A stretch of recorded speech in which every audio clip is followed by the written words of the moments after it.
Bentar ya, saya share screen dulu.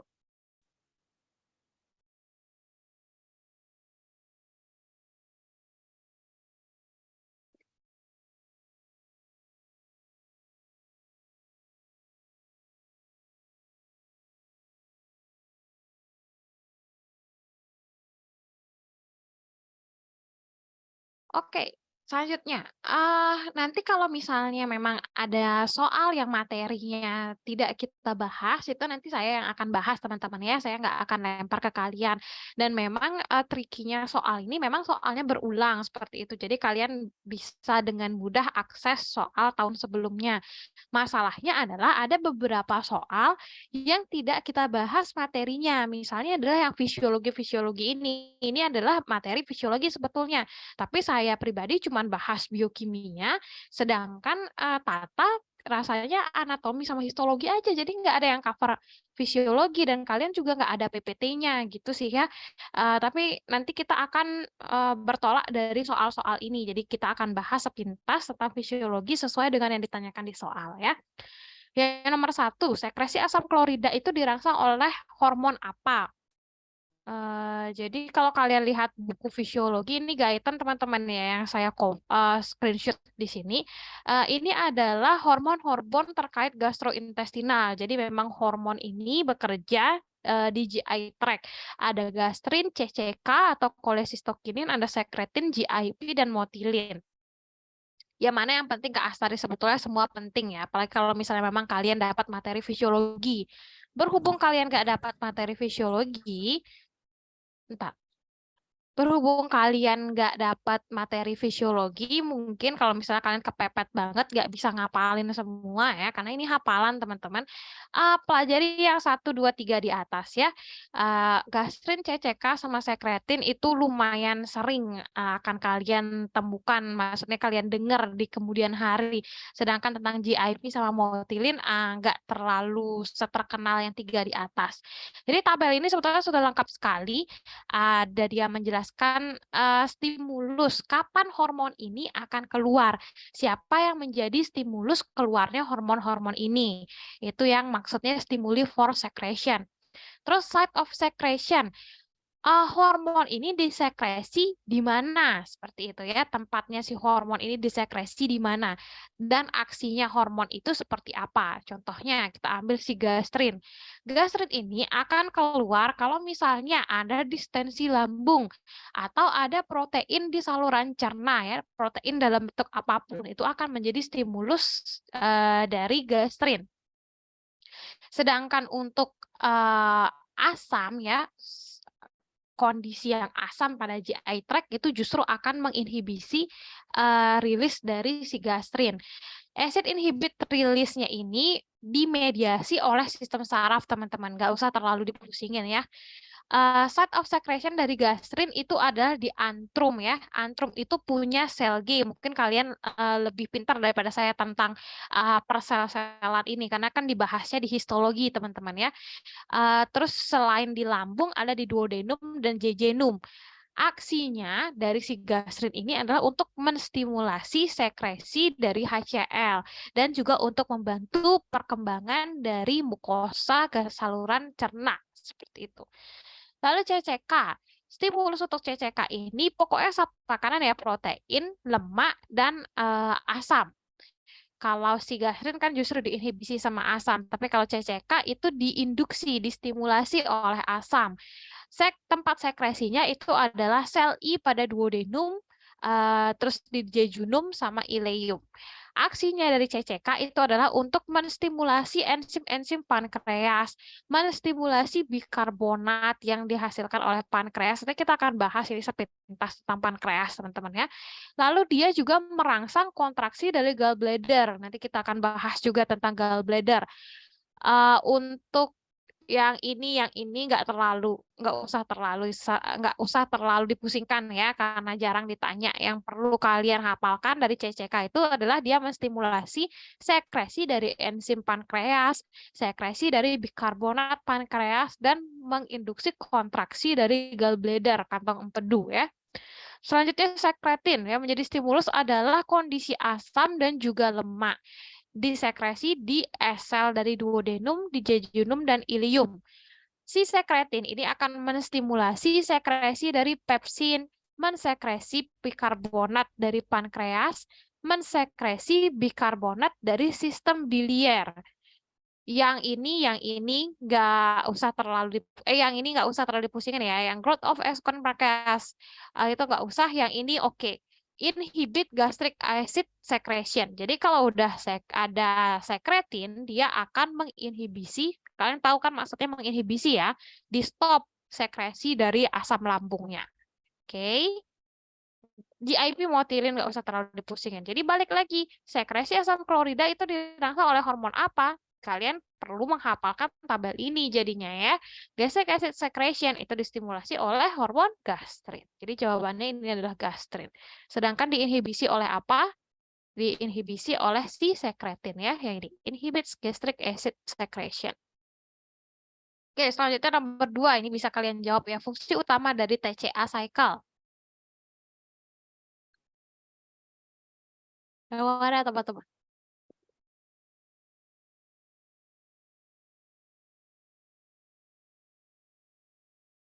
Jadi kalian lagi lama soalnya ujiannya ya, dan kalian sibuk, jadilah kalian belum review sama sekali. Oke, nomor 2 ini jawabannya adalah yang A ya. Oksidasi karbohidrat, lemak, dan protein. Ini sudah kita bahas teman-teman ya. Ini berkali-kali di blog pertama kita bahas, kemarin juga kita bahas. Nah, saya pas waktu biomedik muskulo juga kita sempat bahas ini.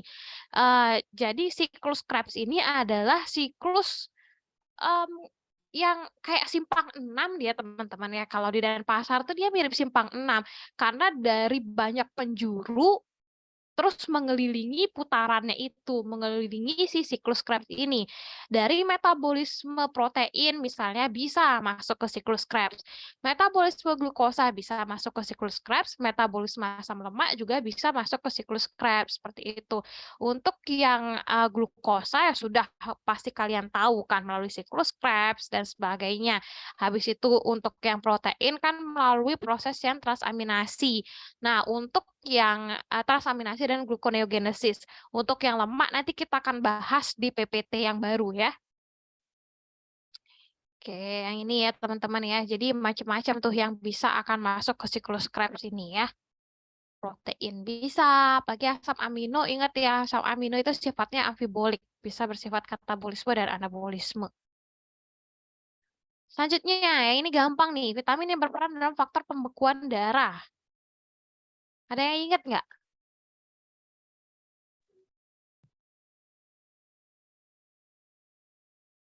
Yang ini jawabannya, ya betul ya, vitamin K ya. Oke, oke.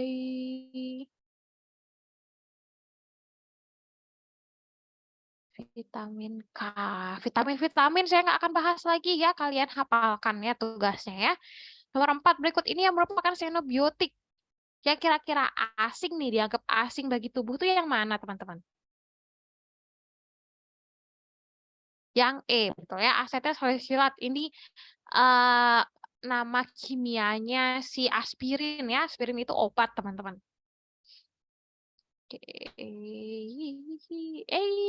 Asam amino nggak mungkin asam amino xenobiot ya. Asam amino itu diperlukan dalam tubuh. Jangan jawab asam amino.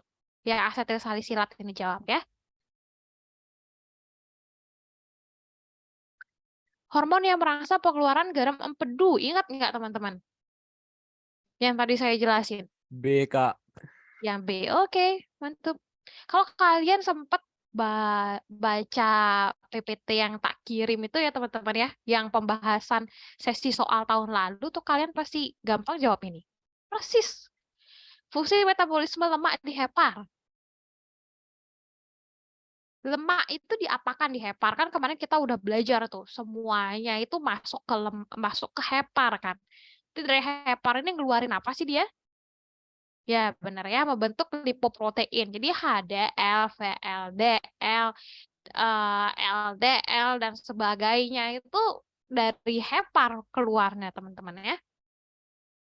Ini adalah fungsi hepar secara rinci ya.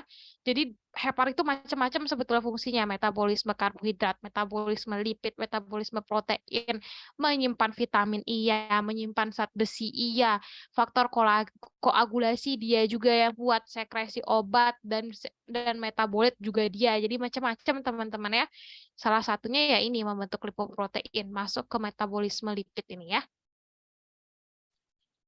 Oke, yang terkait dengan fase hidroksilasi. Fase hidroksilasi ini dalam metabolisme xenobiot itu fase berapa sih, teman-teman? Fase satu, oke, betul. Yang terkait dengan fase satu berarti yang mana? Yang D, betul ya. Sitokrom P450. Jadi yang memediasi terjadinya fase satu itu adalah si CYP450 ini ya. Oke, ya ini juga gampang ya. Donor dari molekul konjugat dalam reaksi glukuronidase adalah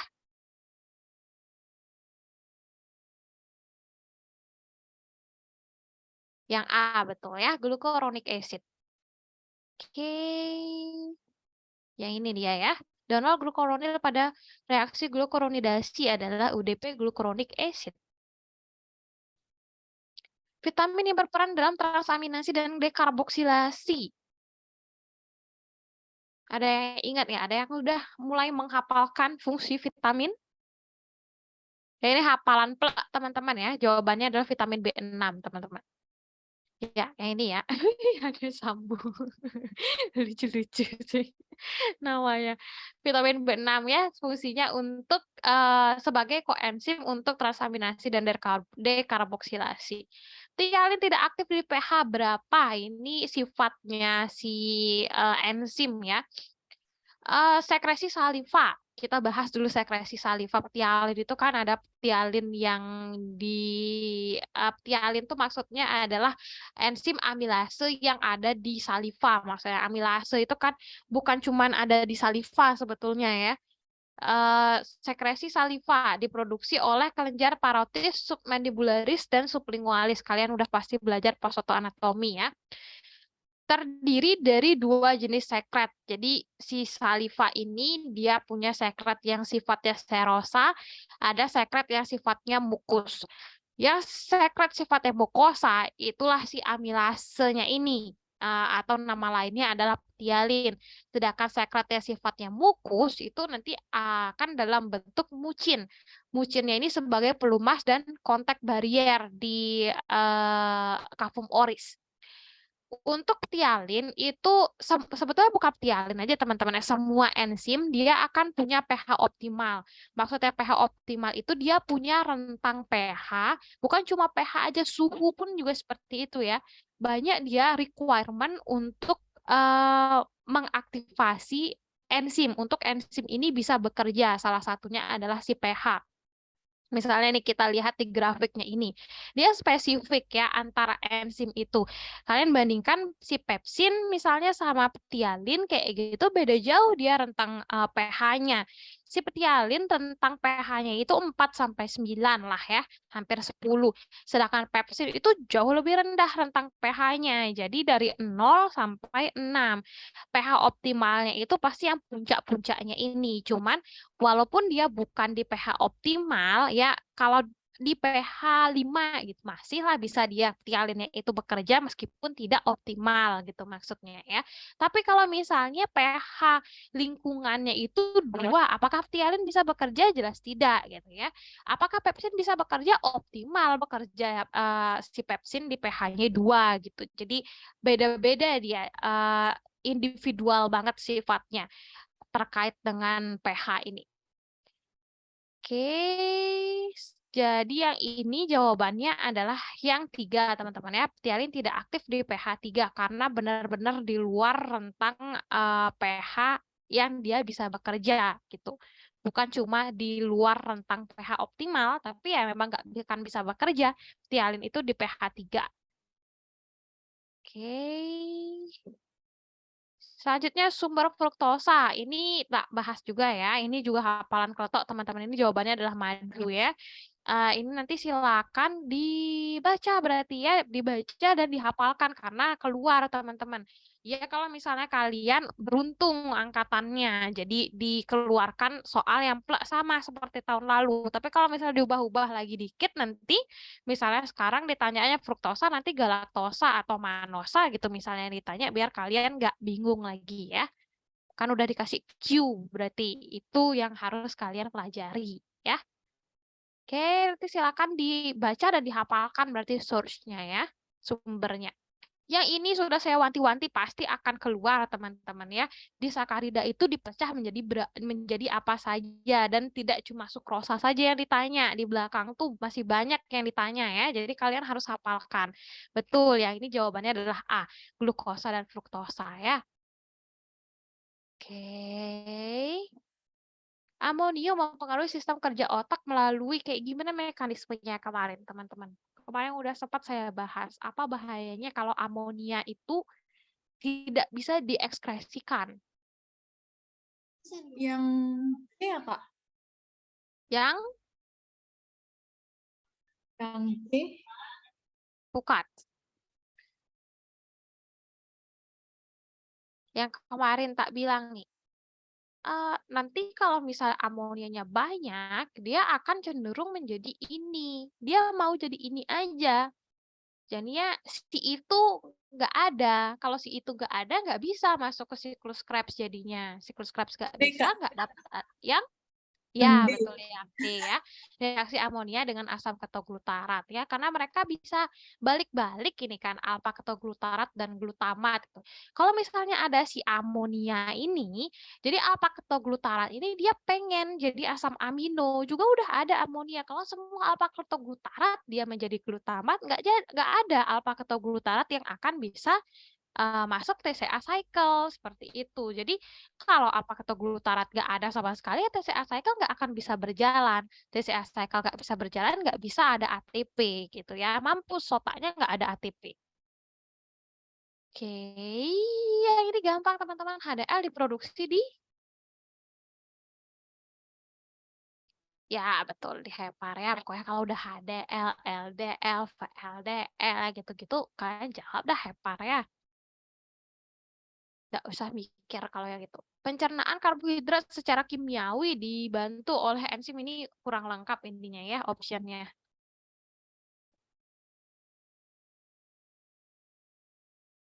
Ini juga aneh sebetulnya optionnya ya. Bukan dirangsang teman-teman ya. Mungkin maksudnya bukan dirangsang tapi disekresikan oleh siapa gitu mungkin maksudnya ya. Yang mana kira-kira teman-teman? Pencernaan karbohidrat. Dengan gampang kalian akan bisa mengeksklud di rule out aja teman-teman optionnya. Yang mana yang tidak related sama pencernaan karbohidrat. Sisakan beberapa yang kemungkinan berhubungan. Jadi kan kalian bisa rule out yang C sampai E kan.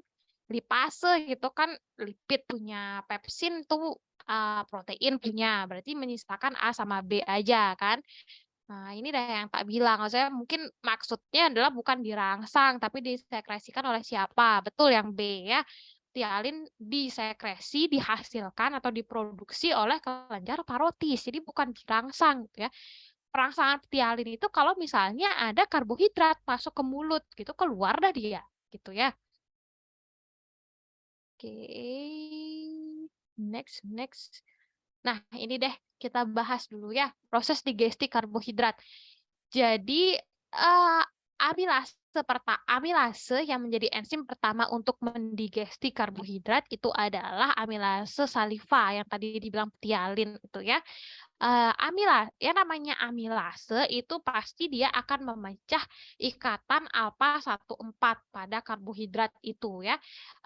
Karena dia adalah tialin ini enzim pertama, jadi yang dipecah itu kan karbohidrat yang kompleks ya, starch ya atau pati. Nanti hasilnya itu dalam bentuk maltosa, maltotriosa, atau menjadi dextrin. Pankreas itu juga punya amilase, teman-teman. Namanya adalah pankreatik amilase. Kalau tadi yang salivary amilase tuh nama lainnya kan petialin. Kalau pankreatik amilase nggak ada nama lainnya. Fungsinya apa? Fungsinya sama kayak yang di atas ya. Jadi kalau misalnya ada starch-starch yang belum terdigesti, belum berhasil terdigesti di cavum oris, dia yang akan mendigesti itu. Nanti di mukosa intestinal, sesampainya si maltosa, maltotriosa atau dextrin ini di intestin, di usus halus, maka nanti mukosa intestinal itu akan menghasilkan enzim-enzim untuk mendigesti karbohidrat lebih lanjut gitu, sesuai dengan jenisnya. Jadi maltase itu akan memecah maltosa, laktase akan memecah laktosa, sukrase akan memecah sukrosa, dextrinase itu akan memecah dextrin, maltosa atau maltotriosa menjadi glukosa kayak gitu. Oke.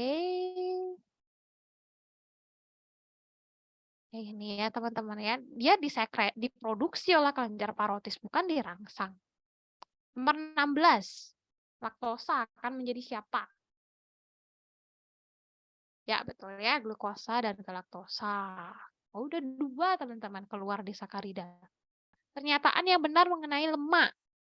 Gampang jangan dipusingin teman-teman, udah simpel sekali optionnya. Ya, betul ya, disimpan dalam jaringan adiposa. Apalagi kalian udah dapat praktikum waktu ini kan, pasti udah gampang sekali jawab yang ini ya. Oke. Membran inti sel, jangan terkecoh sama ini ya, ini dibilang membran inti, berarti membran nukleus. Kalau misalnya intinya ini nggak ada membran sel seperti itu ya benar jadinya lemak. Tapi ini membran inti sel, berarti kan bukan fosfolipid bilayer kalau membran inti sel kan, membran nukleus.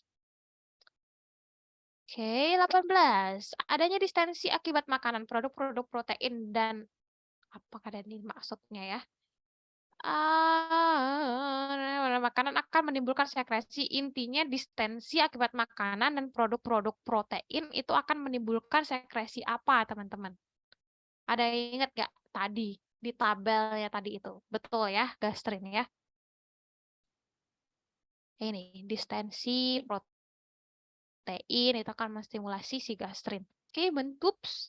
Nah, yang ini tahun lalu pun juga saya bingung, teman-teman. Tinja normalnya berwarna kuning yang disebabkan oleh apa? Nanti kita bahas, teman-teman ya. Nanti kalian boleh cross-check ke kakak kelas kalian atau cross-check ke dosennya juga nggak masalah gitu ya. Maksudnya biar lurus. Karena ini 2 kali keluar dan ternyata optionnya tidak berubah. Dan saya bingung, teman-teman mau jawab apa. Kita bahas dulu sebentar ya. Tentang metabolisme dari bile acid. Jadi bile acid itu uh, asam empedu ya.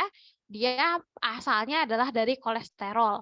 Di dalam liver, kolesterol ini akan diubah menjadi 7-alfa kolesterol. 7-alfa kolesterol itu akan berubah menjadi primary bile acid. Primary bile acid yang dihasilkan oleh hepar itu nanti akan dibawa ke usus, teman-teman. Di dalam usus, primary bile acid ini oleh bakteri dalam usus akan menjadi secondary bile acid. Secondary bile acid-nya ini yang akan keluar menjadi feses. Seperti itu ya. Oke, primary bile acid itu dalam bentuk 4 ini teman-teman. Asam glikokolat, asam bla bla bla ini ya yang namanya susah-susah ini ya. Asam taurokolat, dan ini yang namanya susah. Mereka berempat ini itu termasuk di primary bile acid. Nanti primary bile acid ini, kayak yang tadi udah saya jelaskan, akan diubah oleh intestinal bacteria di intestin untuk menjadi secondary bile acid. Secondary bile acid ini berupa deoksikolat sama litokolik acid. Jadi mereka berdua ini yang secondary bile acid. Selanjutnya, kita akan bahas tentang metabolisme bilirubin ya. Mereka ini yang akan keluar di dalam feses. Makanya kita bahas ini ya. Jadi yang keluar dalam feses itu ada si bile acid, ada turunannya si bilirubin seperti itu. Bilirubin itu didapatkan dari hasil pemecahan RBC kan. RBC ini akan dipecah, terus nanti gugus hemnya itu dia akan diubah menjadi biliverdin dulu, oleh hem oksigenase, selanjutnya biliverdin itu akan diubah menjadi bilirubin, seperti itu, oleh biliverdin reduktase. Bilirubin yang dihasilkan ini adalah bilirubin yang unconjugated, jadi belum melalui metabolisme xenobiotnya itu gitu. Jadi bilirubin yang unconjugated itu belum bisa dikeluarkan, diekspresikan dari dalam tubuh. Kenapa? Karena dia belum larut air.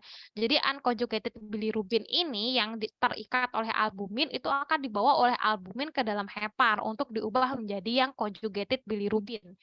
Conjugated bilirubin di hepar ini nanti akan dikeluarkan ke dalam usus, teman-teman.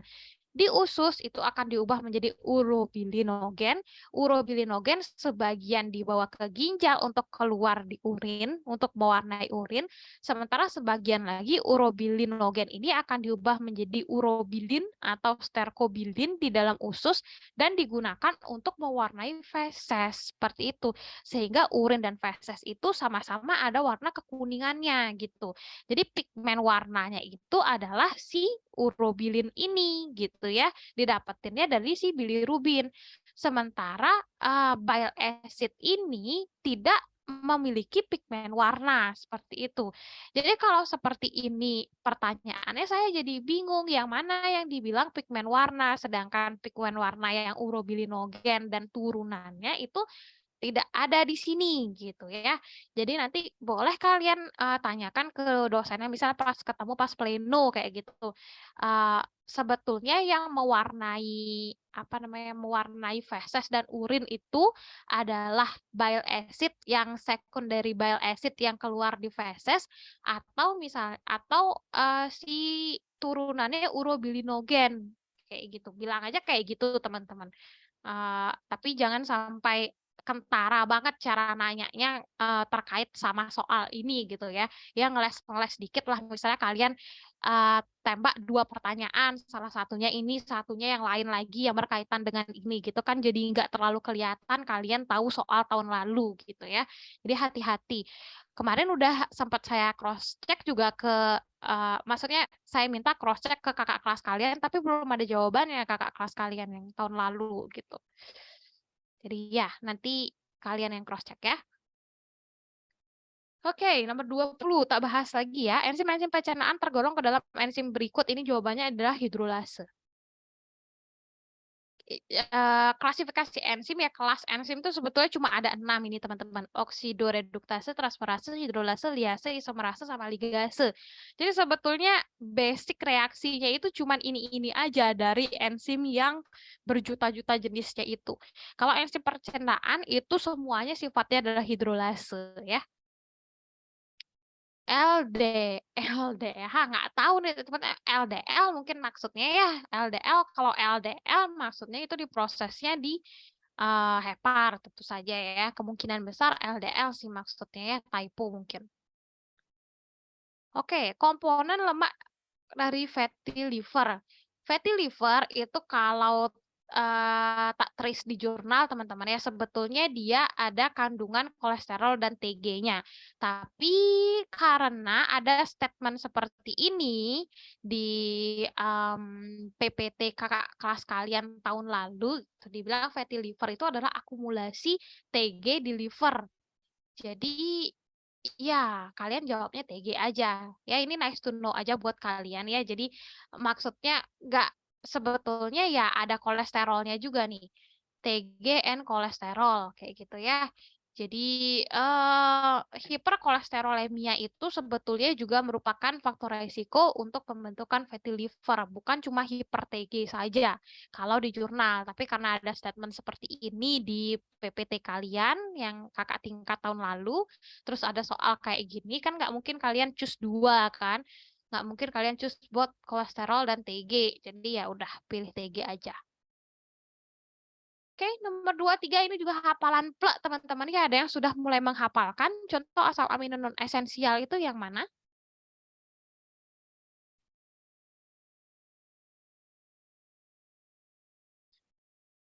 Ya ini jawabannya tirosin ya.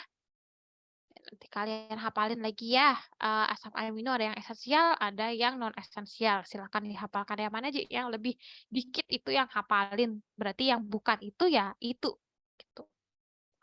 H24 empedu mengandung apa? Ini tak bahas juga ya. Kita akan bahas kantong empedu, gallbladder atau vesica velea. Fungsinya adalah untuk menampung cairan empedu. Selanjutnya, cairan empedu yang sudah tertampung ini nanti akan dialirkan ke usus halus. Stimulasinya oleh CCK, kayak yang tadi kita bahas. Si cairan empedu ini sebetulnya isinya macam-macam, teman-teman ya. Ada air, elektrolit, kolesterol, fosfolipid, bilirubin, dan garam empedu. Garam empedu dan bilirubin kan sudah tadi kita bahas ya metabolismenya ya. Yang lain-lainnya kan nggak perlu kita bahas metabolismenya. Yang berupa pigmen empedu itu adalah si bilirubin dan biliverdin, hasil dari metabolisme bilirubin tadi yang menghasilkan urobilinogen, yang menghasilkan sterkobilin. Itu yang akan memberikan warna kuning pada cairan empedu dan selanjutnya akan memberikan warna pada urin dan feses. Sedangkan garam empedu itu yang bile acid yang tadi itu fungsinya adalah untuk mengemulsi lemak agar enzim pencerna lemak dapat bekerja karena lemak itu sifatnya kan tidak larut air. Sedangkan enzim ini hidrolase kan semua enzim pencernaan itu hidrolase. Jadi kalau misalnya tidak ada yang mengemulsi lemak ini, enzimnya nggak akan bisa bekerja, teman-teman gitu ya. Itulah fungsinya si bile salt atau bile acidnya itu. Oke, jadi jawabannya ya ini empedu mengandung apa? Empedu mengandung bilirubin ya sebagai pigmen empedu. Selanjutnya yang termasuk asam lemak esensial. Yang termasuk asam lemak esensial itu adalah yang tipe PUFA, teman-teman, polyunsaturated unsaturated fatty acid. PUFA ini ada dua jenis, ada omega 3 dan omega 6. Terminologi esensial ini sama artinya sama asam amino yang sifatnya esensial ya. Maksudnya hanya didapatkan dari dalam tubuh. Sukrosa diubah, ini berulang teman-teman ya. Sukrosa diubah menjadi glukosa dan fruktosa. Banyak banget. Itu sebetulnya rekapannya 113, tapi banyak sekali yang berulang-ulang. 27 dalam fase 2 pada metabolisme xenobiot akan terjadi apa, teman-teman? Gampang? Yang D, betul ya. Oke. Selanjutnya 28 hormon endokrin yang disekresikan pankreas dan bekerja secara sistemik. Kalau udah kita bilang hormonnya itu endokrin, pasti dia bekerjanya secara sistemik, teman-teman ya. Jadi dihasilkannya di organ mana, habis itu bekerjanya di organ mana yang jauh. Kayak gimana caranya mereka menempuh jarak yang jauh itu ya melalui sirkulasi darah gitu. Itu kalau udah kita bilang endokrin tuh pasti jauh dah dia jarak jauh ya. Jadi yang dihasilkan pankreas adalah si glukagon dan insulin. Kita akan bahas fungsi pankreas. Pankreas itu ada fungsi eksokrin, ada fungsi endokrin. Kalau endokrin yang kayak tadi saya bilang ya, organ jauh yang akan menggunakan dia gitu. Contohnya adalah glukagon dan insulin. Glukagon dihasilkan oleh sel alfa, insulin dihasilkan oleh sel beta, somatostatin sel delta, dan polipeptida pankreas oleh sel gamma yang sering kan alfa dan beta ya. Fungsi endokrin ini berarti dekat jaraknya teman-teman, nggak harus mengikuti sirkulasi darah. Jadi si enzim pankreas ini nanti akan langsung dimuntahkan ke usus halus. Jadi nggak harus enzim-enzimnya ini melewati sirkulasi darah untuk ke organ lain. Stimulasinya oleh CCK dan inhibitornya oleh somatostatin. Apa aja itu enzimnya dihasilkan oleh pankreas? Banyak ya, ada amilase, lipase, trypsinogen, karbohidrase, dan NaCHO3. Ini adalah natrium bikarbonat, teman-teman ya. Fungsinya natrium bikarbonat itu adalah untuk menetralkan keasaman dari lambung. Jadi lambung itu kan jadi KIM kan, bubur makanan plus HCl-nya itu namanya KIM. Jadi kimnya itu sifatnya asam sekali sampai di usus karena ada beberapa enzim yang pH optimalnya itu bukan di pH asam, jadi haruslah ada sesuatu yang menetralkan sifat asamnya itu. Itulah fungsinya si nabiknya pankreas ya. Tuh. Jadinya bisa enzim-enzim pencernaan bekerja di eee, kondisi lingkungan yang tidak terlalu asam. Oke, nomor 29. Hepan menjadi tempat untuk metabolisme karbohidrat, lemak, dan protein. Proses di mana karbohidrat disintesis dari asam amino dan benda-benda keton. Ini apa, teman-teman? Ya betul ya, gluconeogenesis. Pokoknya pembentukan gula dan turunannya yang bisa menghasilkan ATP dari bahan non-gula itu namanya adalah gluconeogenesis. Kalian udah dapat dari blok pertama ya. Saya nggak akan bahas lagi ya. Selanjutnya, nomor 30 ini baru saya bahas. Pengaturan sistem pencernaan dilakukan oleh sistem saraf enterik. Salah satunya yaitu plexus mientericus yang berfungsi untuk mengatur apa? Ini materi fisiologi sebetulnya teman-teman, tapi kalian nggak dapat ya? Apa kalian dapatnya di praktikum atau gimana ya? Ini tahun lalu juga keluar soal ini. Kontrol saraf terhadap fungsi GI tract. Jadi ada namanya sistem saraf enterik. Sistem saraf enterik ini berarti kumpulan sistem saraf yang mengatur si GI tract kerjanya bagaimana gitu.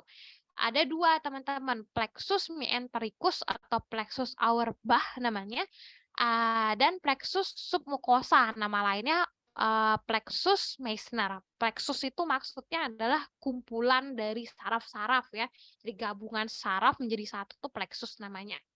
Untuk plexus mientericus itu fungsinya meningkatkan kontraksi otot, meningkatkan intensitas kontraksi, meningkatkan kecepatan irama, dan meningkatkan konduksi gelombang eksitatorik. Jadi kalau ada suatu gelombang yang akan menimbulkan kontraksi gitu ya. Jadi gelombangnya ini impuls listriknya itu akan ditingkatkan lagi. Misalnya dia impuls listrik ya 40 milivolt sekarang ditingkatin lagi jadi konduksinya sebesar 60 milivolt gitu misalnya ya. Selain ditingkatkan intensitasnya, dia juga bisa meningkatkan arus konduksinya, jadi lebih cepat dia. Sehingga peristaltik ususnya itu selain lebih kuat, dia akan lebih cepat. Itu maksudnya untuk yang plexus mientericus. Lebih ke arah bagaimana sistem kontraksi, sistem tonus otot-otot di GI tract. Kalau yang mientericus. Kalau yang plexus submucosa ini tentang sekresi, tentang absorpsi, dia juga menghandle kontraksi otot, tapi kontraksi otot yang sifatnya lokal, di mana ada plexusnya itu di situ aja dia bisa bekerja, dia bisa mengatur gitu ya. Kalau yang plexus mientericus itu kan global, dia seluruh GI tract bisa di-handle sama dia gitu ya. Oke, balik lagi. Berarti ini jawabannya adalah yang D ya, gerak peristaltik saluran pencernaan karena yang ditanya adalah plexus mientericus. Jadi lebih ke arah pergerakan dari GI tract yaitu bagaimana. Kalau plexus submucosa itu baru tentang sekresi, tentang absorpsi yang kayak gitu ya. Selanjutnya, ini juga hafalan ya, pembentukan kolagen pada kulit salah satunya didukung peranan vitamin apa? Ya, ini vitamin C ya. Sering kan mondar-mandir di iklan di Instagram gitu misalnya. Untuk memperbaharui dan meningkatkan produksi kolagen kulit, vitamin C ya. Mana dia? Nih, for kolagen. Maltosa, oh, sekarang maltosa ditanya. Maltosa dari mana teman-teman? Ayo maltosa. Glukosa, Kak. Ya, betul. Glukosa dan glukosa ya. Oke, ini juga berulang teman-teman ya, nggak terlalu banyak. Lebih bagus rekapan soal yang saya bahas tahun lalu teman-teman. Kalian baca itu juga ya. Mirip-mirip sih sama ini, tapi lebih lengkap dia. Ini ada beberapa opsi yang kosong-kosong tak kopas dari sana karena soalnya juga sama persis gitu. Pasti opsinya sama juga. Omega 3 termasuk ke dalam jenis asam lemak. Asam lemak dalam darah disirkulasikan melalui pengantar apa? Kalau asam lemaknya itu bisa disirkulasikan di dalam darah, biasanya gojeknya dalam bentuk apa, teman-teman? Kemarin saya bilang, kalau disirkulasi darah ini, kalau di sitoplasma ini, kan saya bilang gitu kemarin. Yang benar ya, yang C ya, yang albumin. Oke, yang ini ya, kalau asam lemaknya itu short dan medium chain itu masih bisa digojekin pakai motor gitu ya. Jadi kalau di dalam plasma itu gojeknya albumin, kalau di sitosol itu gojeknya FABP namanya. Tapi kalau yang long chain itu nggak bisa pakai gojek motor, harus pakai mobil. Mobilnya apa? Si lipoprotein ini. Oke, keadaan di bawah ini yang tidak menyebabkan fatty liver adalah yang mana nih? Kelihatan kok dari option yang mana sih yang nggak mungkin dia fatty liver gitu? Nggak mungkin lah. Kelaparan, Kak. Ya, betul ya. Kelaparan orang dia kelaparan nih gimana dia mau fatty liver kan? Lemaknya habis tuh dipakai beta oksidasi untuk menghasilkan ATP. Nanti kita bahas beta oksidasi ya. 36. Bila seorang pasien yang mengalami gangguan pencernaan dengan keluhan mual-mual, nyeri epigastrium, dan gejala feses berwarna pucat, apakah penyebab yang paling mungkin? Fesesnya berwarna pucat, teman-teman. Ini lagi sekali lagi ini tak bahas saja teman-teman ya. Dari A sampai E yang kemungkinan akan menjadi jawaban ya tentu saja kalau misalnya kita nggak terlalu strict sama teorinya adalah yang B kita jawabkan tidak adanya garam empedu. Tapi sekali lagi ya garam empedu itu fungsinya adalah untuk mengemulsi lemak. Kalau yang pigmen empedu itu beda lagi, kan garam empedu gitu. Ya, coba nanti kalian cross check boleh ya sama dosennya gitu buat menyamakan persepsi aja maksudnya kayak gimana sih? Apakah memang garam empedu itu ternyata selain untuk mengemulsi lemak dia bisa menjadi pigmen warna juga gitu? Silakan ditanyakan nanti teman-teman ya. Kalau misalnya ketemu sama dosen yang biokimia pun boleh kok nanyain itu. Bukan cuma dosen fisiologi aja ya. Ya, tapi kalau misalnya A sampai E kayak begini jawabannya ya pasti kita akan jawabnya B juga sih sebetulnya gitu, cuman biar, sama aja persepsinya kalian kayak gitu ya. Ini dari tahun lalu bermasalah dan berulang ternyata soalnya. Oke, nanti kalau kalian udah berhasil ke cross check coba kasih tahu saya ya salah satunya saya ada kepo nih, ternyata berulang lagi soalnya gitu. Oke, nomor 37 ya, sitokrom P45. Ini saya lupa bilang ya kemarin ke kalian. Yang mana nih menurut kalian? Dapat dibahas nggak di lecture?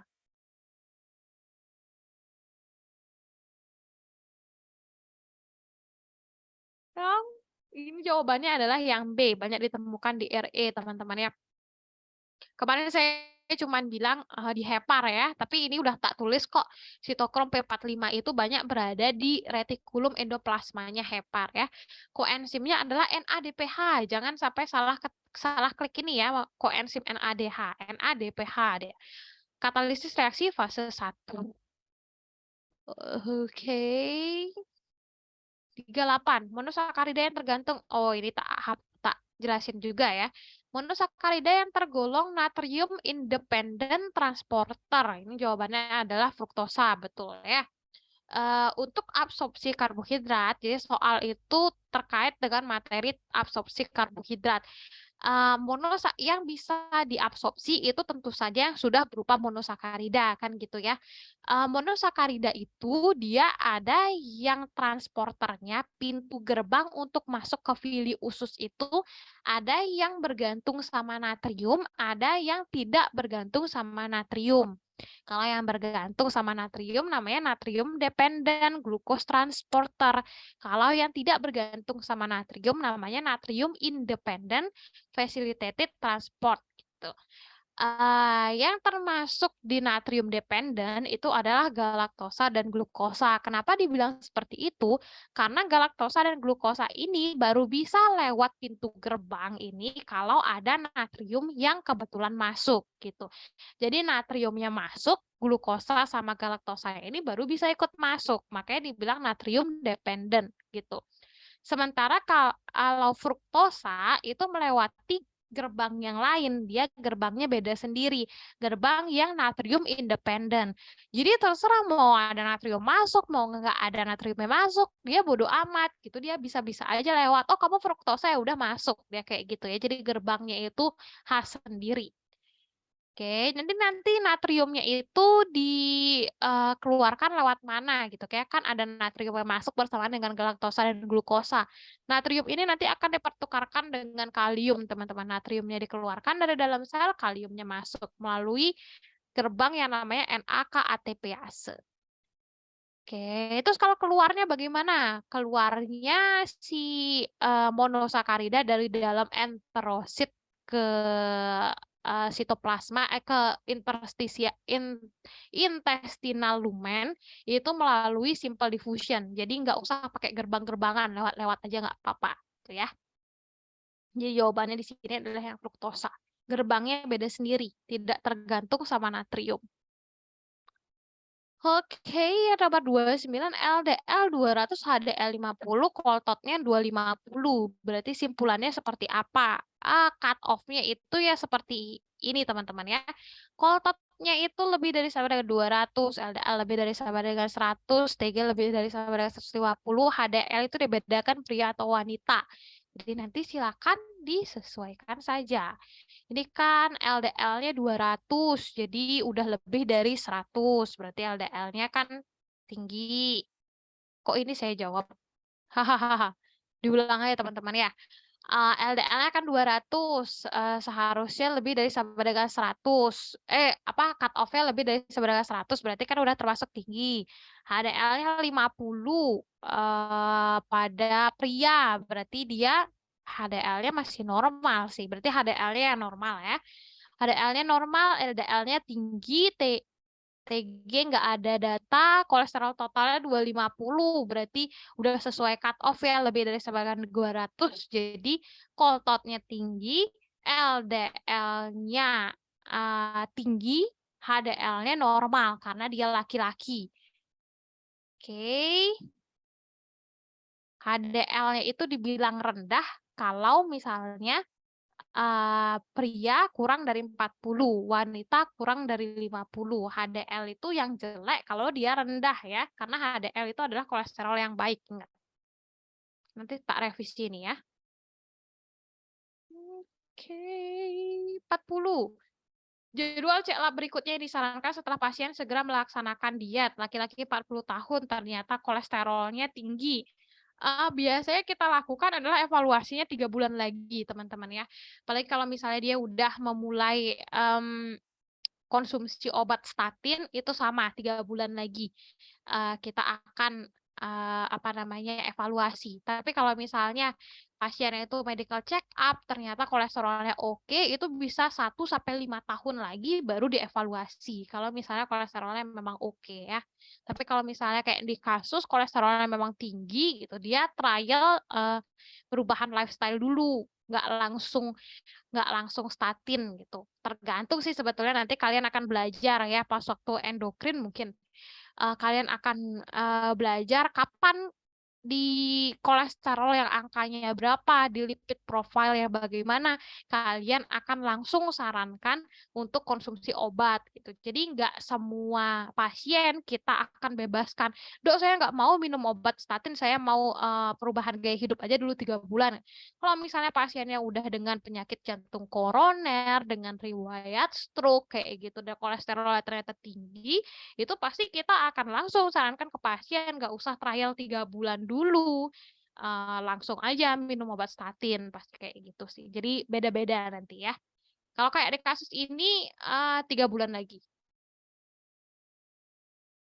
Oke, cuman dapat 40 teman-teman ya, dari 113 soal itu yang berbeda, itu pun dari 40 tadi saya ternyata baru sadar masih ada yang sama-sama tuh soalnya.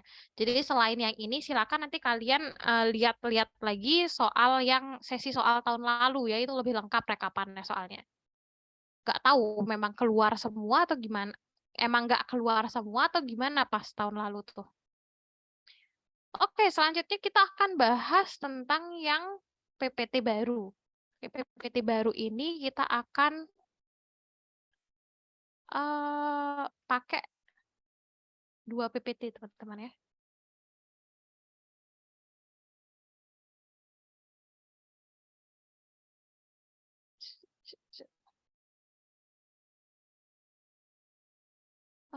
Bentar ya, ini agak ribet ya. Oke, lipid metabolism. Fungsi dari lipid nanti ini bisa dibaca aja ya, jadi saya nggak akan, jelasin ulang teman-teman ya, fungsi lipidnya itu apa aja sebagai penyimpanan energi, komponen dari sel membran, dan sebagainya. Oke, untuk nomenklaturnya si asam lemak itu adalah merupakan rantai polikarbon ya, jadi dia banyak sekali karbonnya. Tergantung nanti ada yang rantai karbon 16 karbonnya, ada rantai yang 18 dan seterusnya. Kalau kita bilang, unsaturated berarti ada, ikatan gandanya gitu ya. Jadi ada ikatan gandanya kita bilang yang unsaturated. Kalau yang saturated berarti semuanya ikatan, biasa seperti ini. Kalau yang monounsaturated berarti cuma satu aja ikatan gandanya, kalau yang polyunsaturated berarti ada banyak. Terus ini TG nggak akan saya bahas ulang teman-teman ya, dia merupakan highly concentrated store of energy. Jadi kalau ada lemak berlebihan, dia bakal disimpan dalam bentuk TG karena dia merupakan komponen yang high energy. Oke, ini perbandingannya aja ya. Kalau TG itu dia ekuivalensi energinya itu berapa kilokalori dibandingkan dengan glukosa bebas. Itu jauh sekali ya. Kalau TG itu 131.453, sebenarnya cuma 48. Jauh banget ini. Oke, selanjutnya untuk digesti dan absorpsi lipid. Kita pakai ini aja ya, udah tak ringkasin. Wait. Nah, ini. Untuk digesti dan absorpsi lipid, eee, ada jenis lipase yang di kafum oris dan ada lipase yang di gaster, teman-teman ya. Semuanya ya namanya lipase berarti dia akan memecah si TG terutama kan. Setelah itu TG yang sudah menjadi short atau medium chain fatty acid itu akan diemulsifikasi dengan bile salt dalam bentuk misel. Nanti kalau sudah si asam lemaknya ini diemulsifikasi dengan garam empedu, namanya adalah misel gitu. Droplet miselnya ini akan lebih mudah untuk diurai lagi oleh lipase pankreas. Nanti dari lipase pankreas yaitu TG yang masih panjang gitu misalnya akan diubah menjadi asam lemak, DG atau monoasilgliserol.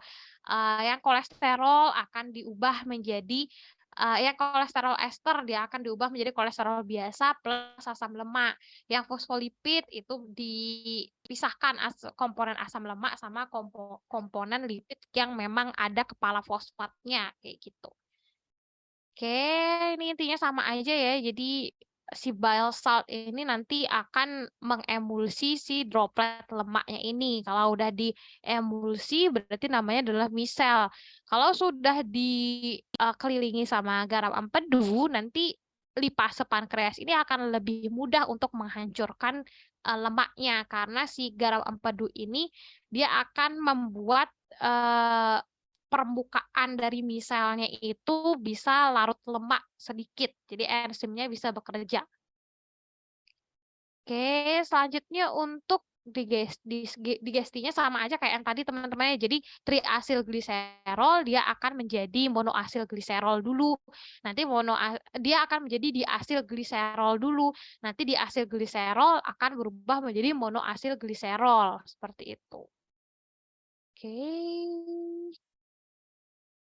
Selanjutnya ini adalah proses di mana fat droplet habis itu teremulsifikasi, habis itu kalau sudah hidrolasi oleh si enzim lipase itu nanti baru akan bisa masuk melalui difusi ke dalam villi usus seperti itu ya. Nanti dari villi usus ini kayak kita akan belajar karena ini kita ngomongnya dietary fat dari pizza gitu. Jadi nanti yang akan mentransport dalam bentuk kilomikron. Jadi kilomikron ini akan membawa ke sistem lakteal atau sistem limfatik ya, karena kilomikron ini kan besar ya, dia nggak bisa melewati sirkulasi. Jadi lewat sistem lakteal. Kita akan lihat yang ini ya. Jadi ada beberapa kayak yang saya udah jelasin, ada beberapa asam lemak yang bisa dia masuk ke sirkulasi darah. Dalam hal ini dari villi usus dia akan dibawa melalui vena porta untuk ke hepar gitu kan. Nanti dari heparnya ini dia akan bisa jadi LDL, bisa jadi VLDL dan sebagainya terserah si hepar. Tapi yang jelas dari villi usus ini dia bisa ikut sirkulasi darah melalui vena porta. Itu kalau asam lemak yang rantainya medium sama rantainya pendek seperti itu. Tapi kalau misalnya dia yang long chain itu akan dibawa oleh kilomikron. Kalau udah dibawa oleh kilomikron itu nggak bisa lewat sirkulasi darah, jadi sistem lakteal melalui pembuluh limfatik jadinya. Tuh, ini transportasinya udah kita bahas jelas sekali ya pas waktu sesi yang lalu, soalnya tahun lalu ya memang itu yang ditekankan soalnya. Kalau ada fat state, jadi kita baru habis makan, glukosanya meningkat, otomatis insulinnya juga meningkat. Kayak yang saya bilang ya, insulin itu adalah hormon untuk nabung. Jadi dia akan suka menabung-nabung. Kalau udah ada kelebihan dikit, dia akan tabung termasuk si lemak dan glukosa. Kalau ada lemak dan glukosa excess, itu akan langsung dilakukan biosintesis TG. Jadi TG ini nanti akan bisa disimpan di jaringan adiposa gitu kan.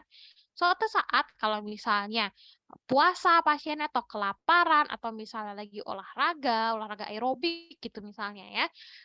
Jadi glukosanya itu kan turun. Kalau glukosanya turun, nanti yang dominan adalah glukagon. Glukagon ini suka menghambur-hamburkan tabungannya si insulin. Jadi insulin susah-susah nabung, si glukagon ini yang akan membongkar tabungan depositonya itu, termasuk lemak yang ada di jaringan adiposa. Jadi nanti glukagon ini akan menstimulasi lipase. Lipase ini akan melakukan lipolisis kayak kemarin kita bahas ya, lipolisis dari TG di jaringan adiposa. Itu nanti si TG itu dihidrolisis melalui proses lipolisis berarti akan menghasilkan asam lemak dan gliserol. Seperti itu.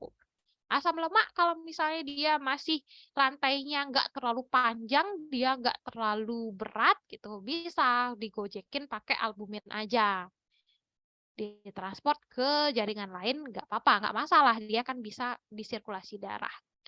Overview of metabolism ini sudah sering kita bahas teman-teman ya, cuman gambarnya bisa berbeda-beda, panahnya bisa berbeda-beda, warnanya cuman maksudnya sama aja ya. Asetil-CoA ini bisa kalian dapatkan dari glukosa, bisa dapatkan dari asam amino, bisa dapatkan dari TG.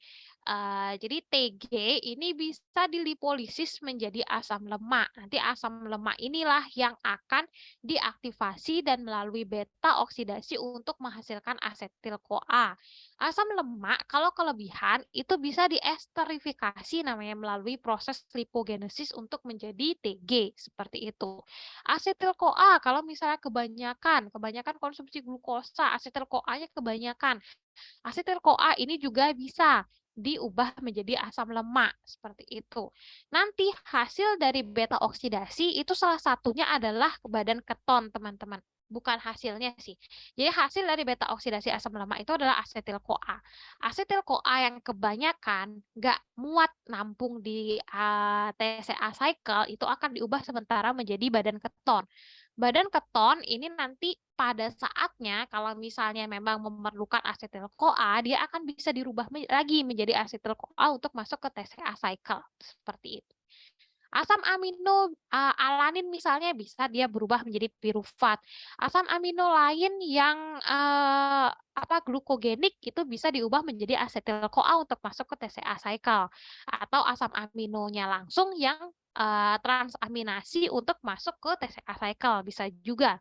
Sisa dari asam amino untuk sisa degradasi dari asam amino dalam bentuk amonia itu akan masuk ke urea cycle untuk menghasilkan urea ya. Jadi dari asetil-CoA yang masuk ke siklus Krebs itu akan menghasilkan ATP, GTP, NAD2. NADH dan FADH2 itu akan masuk ke oksfos P. Sementara GTP itu kan bisa di level substrat aja untuk diubah menjadi ATP gitu ya. Ini nanti silakan dibaca aja teman-temannya, ini untuk lokasinya, misalnya nanti oksidasi asam lemak, beta oksidasi asam lemak itu di mitokondria, habis itu misalnya sintesis kolesterol di sitoplasma dan sebagainya ya. Silakan nanti dibaca aja.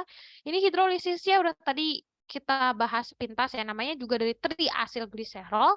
Kalau dihidrolisis oleh lipase berarti dia akan diubah menjadi yang lebih sederhana, dari triasil menjadi diasil, dari diasil menjadi monoasil, setelah itu dia akan menjadi gliserol saja. Gitu.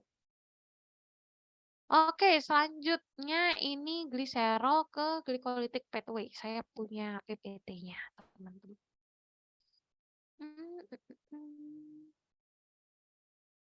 Tapi bentar ya, pelan-pelan ya. Dari mana dia? Dari asam lemak ya. Jadi hasil apakah?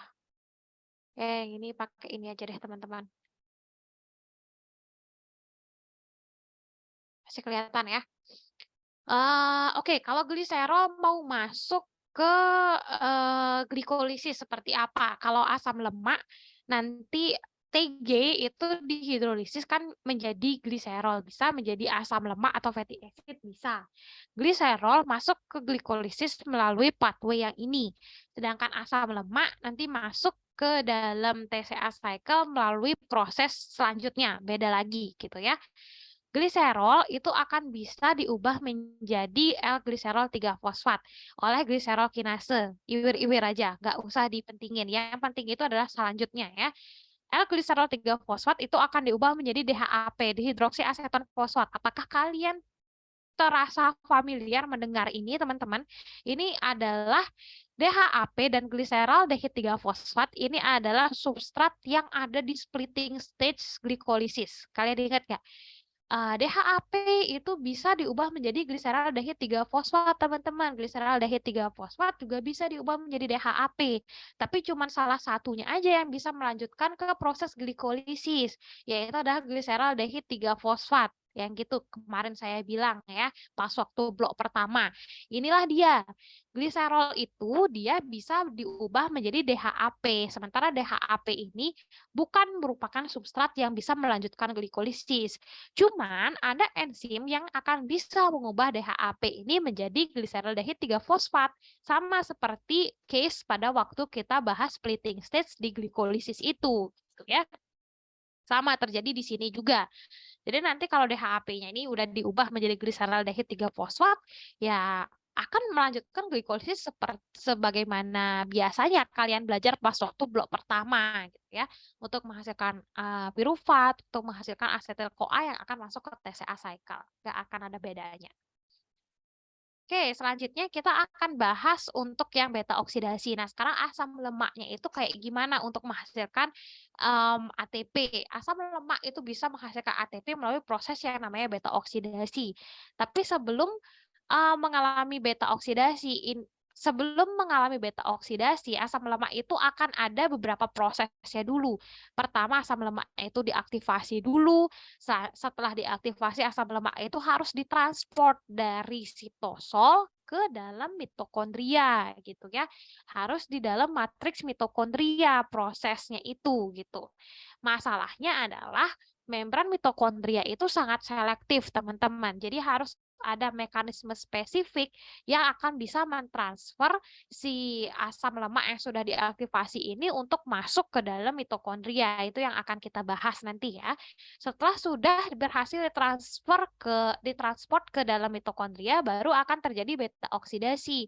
Nanti beta oksidasi ini yang akan menghasilkan banyak sekali asetil-CoA gitu ya. Oke, kita akan pakai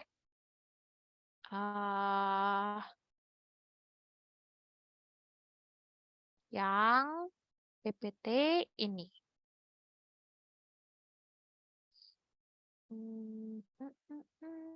Kita pindah-pindah PPT nggak apa-apa teman-teman ya. Eh, eh, eh, Oke, yang pertama kita akan belajar tentang aktivasi asam lemak. Kayak yang tadi saya bilang ya. Step pertama adalah untuk mengaktifasi asam lemak. Asam lemak itu nggak bisa langsung dipakai, jadi harus diaktifasi dulu. terjadi di membran luar mitokondria. Jadi nanti si asam lemak ini dia akan intinya dijadikan asil CoA namanya ya. Jadi yang dari awalnya asam lemak itu akan berubah menjadi asil CoA. Stepnya bagaimana? Jarang ditanyakan teman-teman. Yang jelas kalian tahu untuk aktivasi asam lemak itu dari asam lemak akan menjadi asil CoA. Gitu ya. Nanti hasil CoA inilah yang akan melanjutkan step berikutnya. Selanjutnya, kayak yang tadi saya bilang ya, hasil koa itu, dia agak susah untuk masuk ke dalam, mitokondria, karena membran mitokondria itu sangat selektif. Jadi, "Siapa lu?" Digituin, "Nggak boleh masuk lu," gitu. Nah, makanya, cara mengakalinya adalah dengan, mengubah sedikit strukturnya si, hasil koanya itu. Ini kan tadi udah ya asam lemaknya diaktifasi menjadi fatty acyl CoA, jadi asam lemak plus gugus CoA. Asam lemak plus gugus CoA ini masih bisa melewati membran luar mitokondria. Nah, nanti kalau udah di membran dalam mitokondria baru susah, dia nggak akan bisa masuk si fatty acyl CoA. Makanya dimodifikasi dulu di sini. Dimodifikasi sama enzim yang namanya CPT1.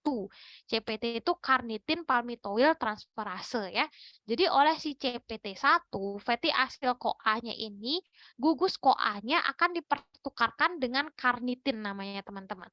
Jadi dari fatty acyl CoA akan menjadi fatty acyl carnitin. Kenapa dikasih carnitin? Karena di membran dalam mitokondria ada sebuah transporter khusus carnitin. Jadi substrat apapun yang bawa karnitin itu akan dikasih masuk sama pintu gerbangnya ini. Gitu, makanya dimodifikasi dulu fatty acyl CoA-nya itu dijadikan fatty acyl carnitin. Nanti udah jadi fatty acyl carnitin, ini akan lewat oleh carnitin acyl carnitin translokase.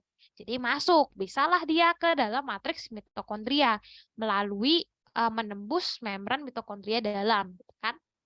Nah, nanti si fatty acyl carnitin ini, carnitinnya akan dilepaskan. Jadi akan dikembalikan ke bentukan semulanya. Carnitin dilepaskan, diganti pakai gugus CoA. Sehingga nanti akan tetap menjadi fatty acyl CoA. Jadi yang akan bisa melanjutkan ke beta oksidasi itu dalam bentuk fatty acyl CoA. Oke? Selanjutnya, kita akan bahas beta oksidasi ya. Pemotongan dilakukan setiap 2 rantai karbon dari ujung gugus karboksil. Jadi kayak tadi kita udah bahas ya, ini kan rantai polikarbon kan, si asam lemaknya itu. Beta oksidasi ini akan memotong-motong tiap 2 rantai karbon dari asam lemak itu untuk dijadikan asetil CoA seperti itu ya. Disebut beta oksidasi karena atom C ketiga dari rantai asam lemaknya teroksidasi setiap terjadi pemotongan 2 rantai sebelumnya. Iwir-iwir ya, nggak bakal ditanyain. Oke? Jadi misalnya nih, si palmitoyl CoA, dia akan melewati 7 kali proses beta oksidasi dulu. Baru dia akan menghasilkan 8 asetil CoA. 8 kali 2 berarti 16. Palmitoyl CoA itu kan awalnya dari asam palmitat ya. Berarti asam palmitat itu merupakan rantai 16 karbon. Rantai 16 karbon ini kan dipotongnya tiap 2, 2 kayak gitu kan. Jadi 7 kali dia akan mengalami proses beta oksidasi karena setiap beta oksidasi itu memotong cuma 2 rantai aja. Di beta oksidasi yang ketujuh ini kan berarti udah dapat dua, dua rantai yang isinya cuma 2 karbon gitu kan. Makanya nanti melalui 7 proses beta oksidasi akan dihasilkan 8 asetil CoA. Hasil pemotongan dari 16 rantai atom karbon gitu. Paham ya teman-teman ya?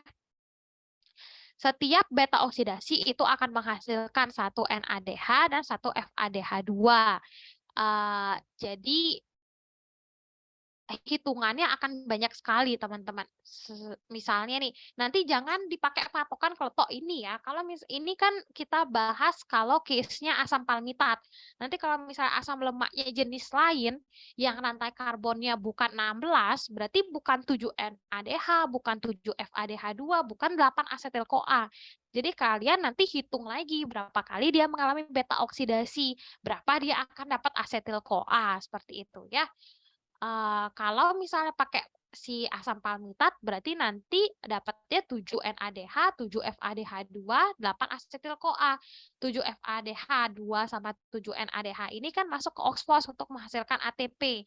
Sementara untuk asetil-CoA akan masuk ke TCA cycle, sama untuk mendapatkan ATP. Jadi total dari beta oksidasi satu asam lemak rantai karbon 16 itu dapatnya 131 ATP, teman-teman. Jadi banyak sekali gitu ya. Oke, selanjutnya itu kita akan bahas pembentukan badan keton ya. Ini nggak usah ya. Ini kakak tingkat kalian punya PPT-nya. Selanjutnya kita akan bahas pembentukan badan keton. Kayak yang tadi saya bilang, uh, asetil-CoA yang dihasilkan dari baterai oksidasi itu banyak sekali. Belum tentu siklus asam sitratnya itu mampu menampung sekian banyak asetil-CoA. Kalau misalnya TCA cycle ini udah jenuh terhadap asetil-CoA gitu, stop stop, aduh aku capek banget, banyak banget asetil-CoA-nya, nggak bisa aku nampung asetil-CoA untuk masuk ke siklus Krebs lagi, gitu misalnya bilang si siklus Krebs-nya. Asetil-CoA-nya ini dibawa kemana gitu ya. Asetil-CoA-nya itu akan diubah menjadi badan keton, teman-teman. Jadi badan keton ini kalau saya nggak omongin, nggak usah dibaca yang sebelahnya, teman-teman ya. Soalnya ini PPT punya kakak tingkat kalian sebetulnya. Oke? Yang saya omongin aja ya. Asetil-CoA ini nanti akan diubah menjadi badan keton. Badan keton itu ada si aseton, ada asetoasetat, sama beta hidroksibutirat. Jadi mereka bertiga ini merupakan badan keton. Prosesnya kayak gimana? Rasanya sih sepanjang ini ya, sejauh ini, bahkan di universitas lain juga belum pernah menanyakan prosesnya banget. Paling yang ditanya yang termasuk badan keton berikut ini yang mana kayak gitu itu ditanya biasanya teman-teman. Tapi kalau kalian mau baca silakan ya. Ini adalah enzimnya, ini adalah prosesnya. Jadi ada 2 step untuk menghasilkan asetoasetat.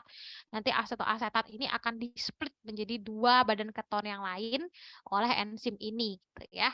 Jadi yang perlu kalian ingat setidaknya badan keton itu ada asetoasetat, asetat sama beta hidroksibutirat.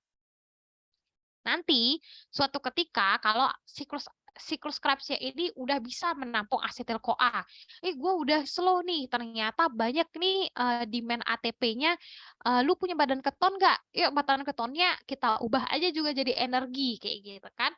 Nah, badan ketonnya ini akan bisa dikembalikan untuk menjadi asetil-CoA, teman-teman. Jadi dibalik tuh si hidroksibutirat itu akan diubah menjadi asetoasetat lagi. Asetoasetat itu akan diubah menjadi asetil-CoA. Nanti asetil-CoA ini akan sama seperti asetil-CoA lainnya yang bisa masuk ke dalam TCA cycle. Seperti itu. Oke, kita akan balik lagi ke PPT kalian.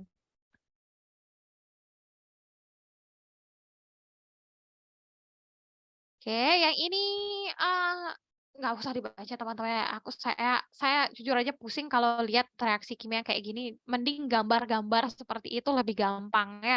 Kalau sampai serumus kimia gini, aduh. Ya boleh sih kalau kalian mau pakai ini terserah ya teman-teman ya. Ini kan contohnya atom karbonnya 14 berarti ya. Ya nggak apa-apa. Kok 14? Kok partikel kok A? Ya udahlah teman-teman ya. Pakai yang PPT yang itu aja ya, biar lebih berwarna dikit hidupnya. Ini sama aja kok sebetulnya, cuman dia dirinci enzimnya seperti apa, reaksinya seperti apa, pusing lihat putih hitam. Oke, selanjutnya untuk regulasi beta oksidasi ini kan pokoknya intinya udah dapat ATP gitu ya, udah dapat asetil-CoA kan sama kayak tadi berarti beta oksidasinya kan. Asetil-CoA-nya ya udah masuk lagi ke dalam siklus Krebs. Selanjutnya regulasi dari beta oksidasi. kapan beta oksidasi itu bisa hidup, kapan beta oksidasi itu bisa mati. On off-nya itu apa gitu ya. Jadi nanti yang menjadi kunci namanya adalah malonyl-CoA, teman-teman. Malonyl-CoA ini hasil dari lipogenesis. Jadi kalau misalnya ada malonyl-CoA, malonyl-CoA itu kan hasil lipogenesis. Sementara beta oksidasi ini hasil dari lipolisis gitu. Jadi maksudnya di sini kalau sedang terjadi lipogenesis, jangan sampai terjadi lipolisis. Rugi dong lipogenesis kalau ternyata di sisi lain dia mengalami lipolisis gitu maksudnya. Makanya begitu akan dihasilkan malonyl CoA dari hasil lipogenesis, lipolisisnya itu akan diinhibisi gitu. Ini baru aja nih ada hasil asam lemak dari proses lipogenesis. Lu jangan buang-buang asam lemak melalui proses lipolisis kayak gitu. Jadi begitu ada malonyl-CoA ini akan menjadi sinyal inhibisi terhadap CPT1. Yang tadi CPT1 kan membantu untuk si fatty acyl CoA ini bisa masuk ke mitokondria gitu kan. Jadi CPT1 ini akan dihambat oleh malonyl-CoA sehingga tidak akan terjadi lipolisis lebih lanjut lagi. Beta oksidasi itu nggak akan berjalan. Gitu maksudnya. Oke, ini selanjutnya reaksi sampingan teman-teman ya. Gimana kalau misalnya dia unsaturated fatty acid kayak tadi saya bilang unsaturated fatty acid itu berarti kan ada rantai gandanya kan. Kalau misalnya ada rantai ganda ini, jadi agak susah dong beta oksidasi. Gimana caranya kalau dia ngejedeblek di tengah seperti ini rantai gandanya. Sementara dia mau potong dua-dua gitu. Jadi akan ada enzim namanya isomerase. Jadi enzim ini yang akan memindahkan rantai ganda yang ngejedeblek ini ke tempat yang lebih oke lah. Yang tidak akan mengganggu proses beta oksidasi. Jadi nanti kalau dipotong di sini, sorry, potong dipotong di sini, gitu kan nggak masalah kalau dia di sini diamnya. Kalau misalnya ngejedeblok di tengah-tengah kayak gini kan susah jadinya, gitu. Gitu maksudnya ya. Selanjutnya, kalau dia odd chain, jadi misalnya ganjil nih jumlah atom karbonnya. Jadi nanti si atom karbonnya yang yang tiga atom karbon, ini akan dikonversi, contohnya nih di sini C3 ya, yang atom karbonnya jumlahnya 3 adalah propionil CoA, asam propionat. Jadi asam propionat itu akan dikonversi menjadi suksinil CoA. Suksinil CoA ini atom karbonnya jumlahnya 4 gitu. Jadi kan bisa dia berlangsung kan. Suksinil CoA ini akan langsung masuk ke TCA cycle dia teman-teman. Jadi nggak perlu diubah menjadi asetil CoA dan sebagainya lagi. Dia akan langsung jadi suksinil CoA langsung masuk ke TCA cycle kayak gitu. Oke, nah dari propionil CoA menjadi suksinil CoA ini memerlukan vitamin B12. Jadi kalau misalnya ada suatu kondisi di mana pasiennya itu defisiensi vitamin B12, hal ini akan susah terjadi gitu. Oke, ya ini sama aja teman-teman ya. Untuk asetil CoA intinya banget asetil CoA itu center dia. Eh, Metabolisme lemak, protein, keton, karbohidrat dan sebagainya itu melewati dia gitu. Keton body udah yang tadi teman-teman ya. Oke, di summary udah. Fatty acid synthesis. Oke, kita pakai yang mana ya? Oh, ada kok punya aku. Bentar ya. Kita balik ke PPT yang satu lagi. Mahap, mahap. Eh, eh, eh.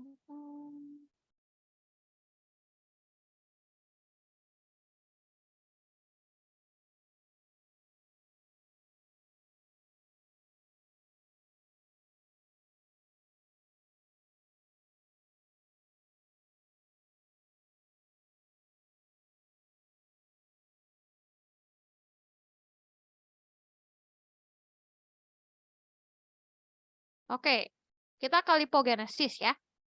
Kalau lipogenesis itu itu, berarti modal utamanya adalah kelebihan dari asetil-CoA gitu kan. Nanti asetil-CoA eksesnya ini akan diubah menjadi asam lemak. Dalam hal ini si malonil-CoA yang tadi saya bilang. Asetil-CoA itu akan bisa diubah ke malonil-CoA dengan menggunakan enzim namanya asetil-CoA karboksilase. Nah, asetil-CoA karboksilase ini hanya bisa teraktivasi kalau misalnya ada yang namanya biotin ya. Biotin ini suatu substrat yang diproduksi dalam bentuk inaktif. Nanti si biotin ini juga harus diaktifasi dulu. Setelah biotin teraktivasi, baru dia akan bisa mengaktifasi asetil-CoA sintetase, karboksilase gitu ya. Kalau udah asetil-CoA karboksilasenya ini dia aktif, baru bisa mengubah asetil-CoA menjadi malonil-CoA. Jadi intinya hasil akhir dari lipogenesis itu adalah si malonil-CoA. Oke, ada beberapa kondisi di mana asetil-CoA karboksilase ini akan terpengaruh ya. Misalnya ada insulin. Kalau ada insulin, asetil-CoA karboksilase ini akan sangat aktif seperti itu. Kenapa? Karena insulin itu suka nabung. Jadi ada kelebihan asetil-CoA, pasti akan langsung sini bawa pakai aja malonil-CoA biar bisa disimpan di jaringan adiposa. Jadi kayak gitu. Sebaliknya, kalau misalnya ada hormon glukagon atau epinefrin, jadi nanti asetil-CoA karboksilase ini akan diubah menjadi ke bentuk yang nonaktif ya. Diubah menjadi ke bentuk nonaktif sehingga tidak akan bisa asetil-CoA itu berubah menjadi malonil-CoA kalau ada hormon epinefrin dan glukagon. Oke, kita balik lagi ke PPT kalian. Teman-teman saya izin istirahat 5 menit ya. Saya mau ambil minum bentar aja. Bentar ya, 5 menit ya.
Oke, lanjut lagi teman-teman ya. Bentar ya, saya share screen dulu.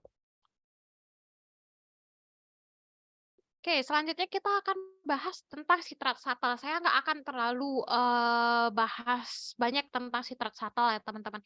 Intinya dari sitrat satel ini adalah untuk menghasilkan NADPH. Apa pentingnya NADPH? Nanti kita akan lihat di belakang ya untuk fatty acid sintetase. Oke, ini ya NADPH. Inilah yang dimau. Jadi 40% dikatakan 40% NADPH yang diperlukan untuk fatty acid sintetase itu dapetinnya dari si NADPH yang dihasilkan dari sitrat satel ini. Oke, untuk pembentukan malonyl-CoA udah sama kayak yang tadi ya, butuh asetil-CoA karboksilase dan biotin sebagai kofaktor. Malonyl-CoA ini memiliki fungsi utama untuk meregulasi oksidasi asam lemak, udah tadi ya. Oke. Selanjutnya untuk fatty acid sintetase. Apa sih sebetulnya fungsinya dari fatty acid sintetase? Tadi kan kita udah bahas ya, lemak itu merupakan rantai polikarbon seperti itu. Jadi nanti asam lemak yang dihasilkan, malonyl-CoA yang dihasilkan dari asetil-CoA itu akan mengalami proses elongasi sehingga menghasilkan suatu asam lemak yang rantainya panjang karbonnya gitu ya. Kalau tadi malonyl-CoA kan cuman dikit kan, ini cuman ada 3 doang gitu rantai atom karbonnya. Jadi nanti ini akan dipanjangkan terus seperti itu melalui proses yang dimediasi oleh fatty acid sintetase. Oke. Jadi, di step pertama akan ada satu malonyl-CoA, yang digabungkan di fatty acid sintetase, sehingga nanti akan memiliki asetil dan malonyl. Selanjutnya akan ada NADPH 2 kali, habis itu dari NADPH-nya ini, eee, selanjutnya akan menjadikan rantai yang matang, anggaplah kayak gitu ya, ini berubah teman-teman, tempat ikatan rantainya itu berubah gara-gara NADPH yang menjadi koenzim ya. Nggak usah terlalu dipusingin, intinya proses fatty acid sintetase ini nanti dia akan menambahkan atom karbon dari malonyl-CoA yang banyak gitu. Sehingga nanti dari fatty acid sintetase ini akan terbentuk asam lemak yang banyak atom karbonnya gitu. Melalui proses kondensasi, reduksi, dehidrasi, reduksi, ya pokoknya banyak lah teman-teman ya. Ini dia proses elongasinya. Jadi satu malonyl-CoA kedua, malonyl-CoA ketiga, keempat, dan seterusnya. Sehingga jadilah dia banyak sekali kayak gini. Jadi awalnya malonyl-CoA menjadi asam palmitat. Gitu maksudnya fatty acid sintetase. Dia memerlukan koenzim NADPH. Jadi koenzim NADPH-nya ini didapetinnya 40% dari sitrat satel yang tadi di depan itu. Sisanya dari pentosa fosfat pathway. Nggak kita bahas pentosa fosfat pathway-nya itu gitu. Gitu aja sih sebetulnya teman-teman. Nah, untuk fatty acid sintase ini diinhibisi oleh namanya triklosan. Saya kurang tahu sih dapat triklosan ini dari mana. Mungkin dari luar gitu ya, substrat luar bukan substrat dalam tubuh. Oke, jadi reaksi sederhananya asetil-CoA ditambah 7 malonyl-CoA, 14 NADPH, dan 14 ion hidrogen itu akan menghasilkan suatu asam palmitat. Intinya gitu ya. Ini kan sisa-sisanya byproduct-nya aja, CoA, CO2, sama NADP+. Oke, untuk metabolisme kolesterol udah kita bahas di sebelumnya teman-teman ya. Kalian ingetin aja si HMG CoA reduktase ini. Soalnya dia sangat berkaitan dengan obat statin yang sering digunakan sebagai obat anti kolesterol. Oke, koordinasinya ini sudah ya teman-teman. Kalau misalnya glukosanya banyak, berarti insulinnya itu juga akan meningkat. Jadi akan terjadi lipolisis. Eh, Karbohidratnya akan diutilisasi untuk diubah menjadi asam lemak, sedangkan beta oksidasinya itu akan dihentikan untuk sementara karena ada proses lipogenesis. Tapi kalau misalnya kelaparan, nih glukosanya tidak ada, insulinnya juga turun, berarti nanti yang dominan adalah glukagon, sehingga bukan lipogenesis yang terjadi, tapi malah lipolisis. Kalau ada lipolisis, berarti asam lemaknya itu akan di beta oksidasi, dan utilisasi karbohidrat untuk menjadi malonyl-CoA itu akan diinhibisi karena lipolisis yang sedang berjalan. Gitu aja sih teman-teman.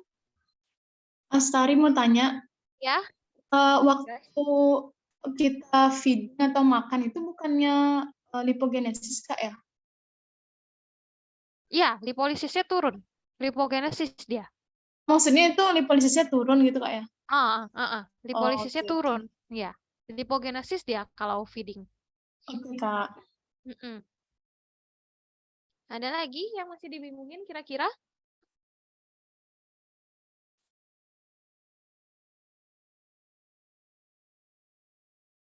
Aman dulu sementara ya. Udah malam soalnya, belajar biokimia pasti nggak terlalu mudeng ya. Kapan-kapan kalau kalian lagi santuy, review lagi sebelum ujian ya. Karena udah malam pasti udah agak jelek jaringannya.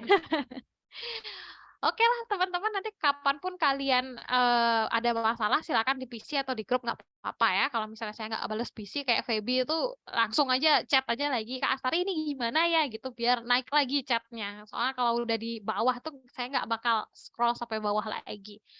Oke kalau gitu teman-teman saya izin stop share ya. Oke, selamat istirahat teman-teman. Nanti di review lagi ya kalau misalnya sekarang belum mudeng ya.